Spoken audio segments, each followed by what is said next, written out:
C'est sur la commune de Crazanne, 450 habitants, et la commune voisine de Placé que nous vous proposons de faire une halte aujourd'hui. Elle possède depuis plus de 20 siècles une carrière de pierre qui a été exploitée jusque vers les années 1950. Et c'est d'ici, sur une aire d'autoroute, que nous vous proposons de débuter cette balade.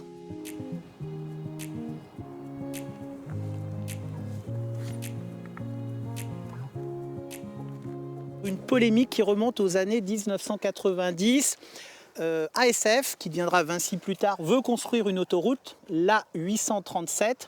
Et c'est tout un village, Crazanne, mais également Placé à côté, qui sont contre ce projet, qui veulent préserver leur patrimoine, leur carrière de pierre. Ces gens très attachés à leur patrimoine et aux 2000 ans d'exploitation de la pierre de Crazanne vont s'opposer farouchement dans un premier temps à la construction de cette portion autoroutière. Pour éviter la destruction, dans un souci de préservation. Vinci va avoir gain de cause, l'autoroute va se construire. Tout à fait. Et vous arrivez à vous rabibocher. Les gens du village se disent, puisqu'on ne peut pas lutter contre l'autoroute, il va falloir faire avec. Est-il pas intelligent d'essayer d'en tirer profit ? Et essayons de trouver un compromis dans l'aménagement de l'autoroute. Une aire de repos sera aussi aménagée près de Crazanne et de ses anciennes carrières de pierre. Nous voulons essayer, sur ce site tout à fait extraordinaire, de faire un espace muséographique, un petit musée très ouvert. On offre la possibilité de descendre dans les carrières en visite guidée pendant 1h15. Et donc on descend à 12 mètres de profondeur et on raconte, les guides racontent cette histoire de 2000 ans. On vient de terminer l'année 2025 avec 46 000 visiteurs, tout à fait honorable. Ça fait de nous un des sites touristiques du peloton de tête ici sur le territoire.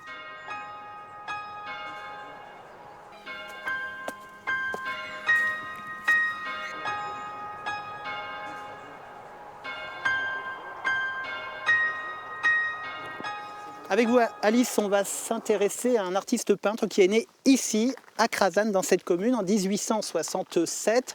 Un artiste de renom, exposé dans différents lieux, différents musées, dont Orsay, oui.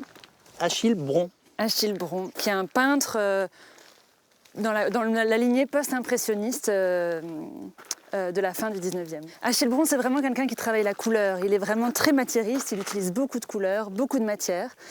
Et il naît ici, à Crazanne, où il faut imaginer qu'on travaille la pierre. Et donc les ateliers de pierre ici sont blancs. C'est vraiment, on est entouré de blanc. Les gens, quand ils sortent de l'atelier, ils sont blanchâtres, pleins de poussière.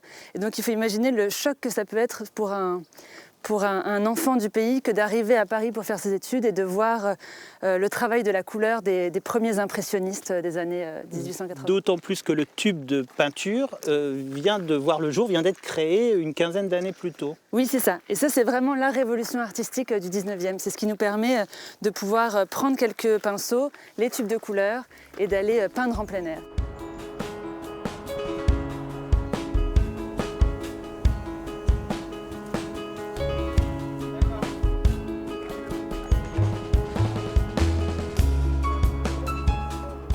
On se trouve sur l'agora du champ de mégalithes de la galaxie des pierres levées.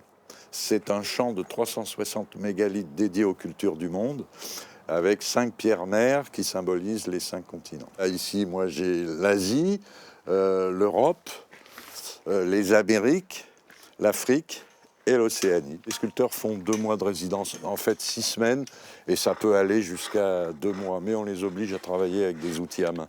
Pas de machine, pas de pneumatique, donc on leur donne le temps en échange. La pierre, ils ont tous la même et elles ont toutes le même format, 2,30 m par 80 cm par 80 cm. Et il y en a pour combien de temps pour que tout soit terminé ? Je dirais encore aujourd'hui entre 45 et 50 ans. Ça promet.